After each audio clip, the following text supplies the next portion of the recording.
ಹುಬ್ಬಳ್ಳಿಯಲ್ಲಿ ನೈಋತ್ಯ ರೈಲ್ವೆಯಿಂದ ಪಾಲಿಕೆಗೆ ಬರಲಿದೆ ತೆರಿಗೆ. ನಗರದಲ್ಲಿ ಅಪಾರ ಪ್ರಮಾಣದಲ್ಲಿ ಸ್ಥಿರಾಸ್ತಿಗಳನ್ನು ಹೊಂದಿರುವಂತ ಇಲಾಖೆ. ಆದರೆ ಇಲ್ಲಿವರೆಗೆ ಆಸ್ತಿ ತೆರಿಗೆ ವ್ಯಾಪ್ತಿಗೆ ಒಳಪಟ್ಟಿಲ್ಲ.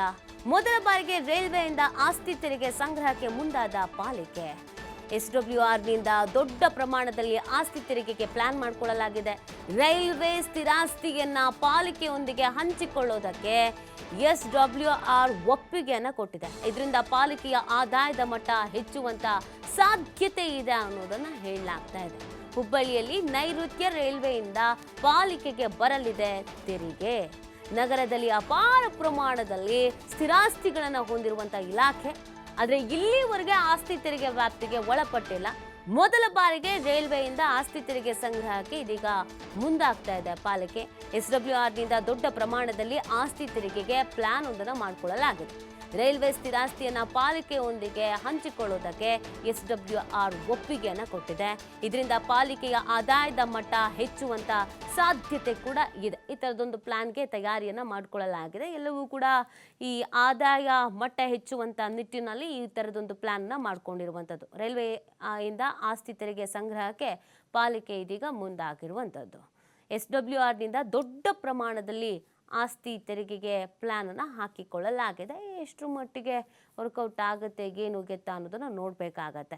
ಆದಾಯದ ಮಟ್ಟವನ್ನು ದ್ವಿಗುಣ ಮಾಡಿಕೊಳ್ಳುವಂಥ ಸಾಧ್ಯತೆ ಇದೆ ಅನ್ನುವಂಥ ನಿಟ್ಟಿನಲ್ಲಿ ಈ ಥರದೊಂದು ನಿರ್ಧಾರ ಕೈಗೊಳ್ಳಲಾಗಿದೆ.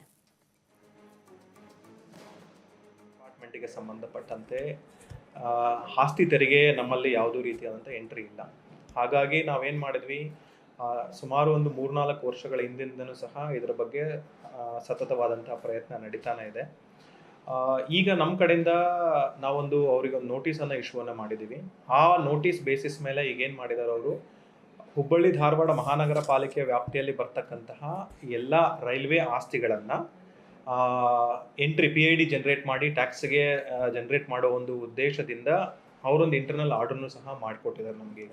ಏನಂದರೆ ನಮ್ಮ ಝೋನ್ಗಳಲ್ಲಿ ಯಾವ್ದ್ಯಾವುದು ಝೋನ್ ನಂಬರ್ 4 ಮತ್ತು 6 ಆಮೇಲೆ 8, 10 ಈ 4 ಝೋನಿನ ಅಧಿಕಾರಿಗಳ ಹೆಸರನ್ನು ಹಾಕಿ, ಸೊ ಇಂಥ ಅಧಿಕಾರಿಗಳು ಬರ್ತಾರೆ, ಅವರಿಗೆ ಏನೇನು ಮಾಹಿತಿ ಬೇಕೋ ಆ ಎಲ್ಲ ಮಾಹಿತಿಯನ್ನು ನೀವು ಪ್ರೊವೈಡ್ ಮಾಡಿ ಅಂತಕ್ಕಂಥ ಒಂದು ಆದೇಶವನ್ನು ಅವರು ಹೊರಡಿಸಿದ್ದಾರೆ.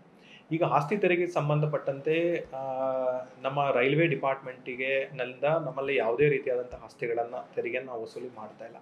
ಇವಾಗ ನಾವು ಹೊಸದಾಗಿ PIDಯನ್ನು ಜನರೇಟ್ ಮಾಡಿ ಸೊ ಆಸ್ತಿ ತೆರಿಗೆಗೆ ನಾವು ಅದನ್ನು ಒಳಪಡಿಸಬೇಕು ಅಂತೇಳಿ ನಮ್ಮ ಒಂದು ಪ್ರಯತ್ನ ನಡೀತಾ ಇದೆ. ಒಟ್ಟು ಎಷ್ಟು ಬರ್ಬೋದು ಸರ್, ಎಷ್ಟು ನಿರೀಕ್ಷೆ ಇದೆ? ಅಲ್ಲ, ಇಲ್ಲಿ ಏನಾಗಿದೆ, ಒಂದು ಸುಪ್ರೀಂ ಕೋರ್ಟಲ್ಲಿ 2009 ಒಂದು ಆರ್ಡರ್ ಆಗಿದೆ. ಏನಂದರೆ ಈ ಒಂದು ಅದು ಗೌರ್ಮೆಂಟ್ ಆರ್ಗನೈಸೇಷನ್ಸ್ ಆದರೂ ಸಹ railway department is entitled to pay the property tax ಅಂತಕ್ಕಂಥದ್ದು. ಸೊ ಆ ಉದ್ದೇಶದಿಂದ ನಮಗಿಲ್ಲಿ ಏನಾಗುತ್ತೆ, ಕ್ಯಾಲ್ಕುಲೇಟನ್ನು ನಾವು ಮಾಡಬೇಕಾಗುತ್ತೆ.